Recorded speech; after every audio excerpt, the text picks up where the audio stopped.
যেতিয়া যুদ্ধকালীন প্ৰস্তুতিৰ কাৰণে যিটো আমাৰ কেন্দ্ৰীয় চৰকাৰৰ পৰা আদেশ আহিছিলে সেই মৰ্মে ইয়াত জিলা প্ৰশাসনৰ চিভিল ডিফেন্সে এটা মক ড্ৰিলৰ আয়োজন কৰিছিলে।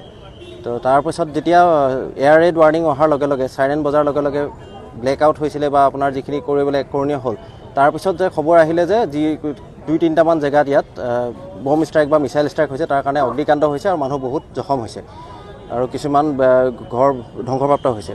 সেইটো খবৰ পোৱাৰ লগে লগে আমাৰ শিৱসাগৰ আস্থানৰ যিবোৰ ৰেস্কিউ টেণ্ডাৰ ফায়াৰ টেণ্ডাৰ আছিলে আৰু কৰ্মী SDRFৰ ফায়াৰ কৰ্মী আছিলে, তেওঁলোক আহি পেলাই আমি দৌলমুখ চাৰিআলি আৰু আমাৰ চেণ্ট্ৰেল মাৰ্কেট পইণ্টত আমি উপস্থিত হ'লোহি 4খন গাড়ীক লৈ। তাৰপিছত আমি ইয়াত আহি আমাৰ যিকেইটা অগ্নিকাণ্ড আছিলে অগ্নিকাণ্ড নিৰ্বাপন কৰিবলৈ সক্ষম হওঁ আৰু লগতে আমি ইয়াত যিকেইজন কেজুৱেলিটি আছিলে, যিকেইজনে দুখ পাইছিলে জখম হৈছিলে, তেওঁলোকক আমি চিভিল ডিফেন্স আৰু মেডিকেলৰ সহযোগত আমি ইয়াৰ পৰা চিকিৎসাৰ কাৰণে চিকিৎসালয়লৈ প্ৰেৰণ কৰিবলৈ সক্ষম হওঁ। ৰাইজৰ প্ৰতি কিবা আহ্বান জনাব?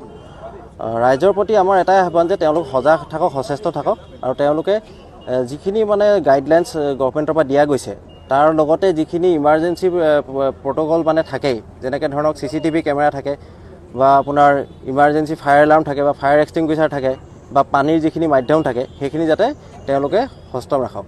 কাৰণ শিৱসাগৰ টাউনত 100-150ৰ ওপৰত ডাঙৰ ডাঙৰ বহুমহলীয়া অট্টালিকা আছে।